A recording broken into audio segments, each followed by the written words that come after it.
আসসালামু আলাইকুম ওয়া রাহমাতুল্লাহি ওয়া বারাকাতুহু। এই দেখেন সুন্দর একটা গ্রাম, 100 ফ্যামিলি বাস করে এই গ্রামটার ভিতরে।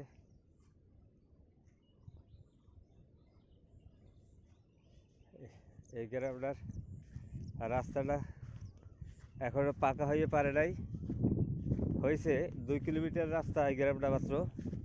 তা 2 কিলোমিটারের মাত্র 1 কিলোমিটার পাকা হয়েছে, আর এখনও 1 কিলোমিটার বা 1 কিলোমিটার কি এখনও 1.5 কিলোমিটার বাকি আছে, প্রায় 2.5 কিলোমিটার মতন।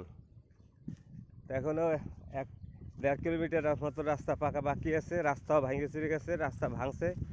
আর যারা এই এলাকায় একটু জমি জমার বেশি আছে, এরা রাস্তা কাটতে কাটতে রাস্তা ছোটো বানাই ফেলেছে, তাদের কারণে পুরো রাস্তাটা ছোটো হয়ে গেছে। এখন যে কী করে রাস্তাটা বড় হয়, রাস্তাটা ভালো হয়, এটা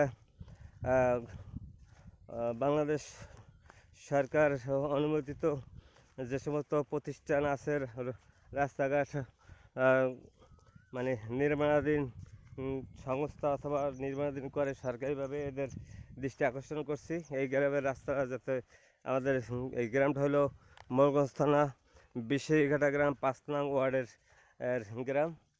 এই রাস্তাটা যাতে এই গ্রামের ভালো হয়, মানুষ চলাফেরা করতে পারে, আর রাস্তাটা ম্যাপ অনুসারে করে দেয় সরকার, এটা জোরালো দাবি করছি। আসসালামু আলাইকুম ওয়া রাহমাতুল্লাহি ওয়া বারাকাতুহু।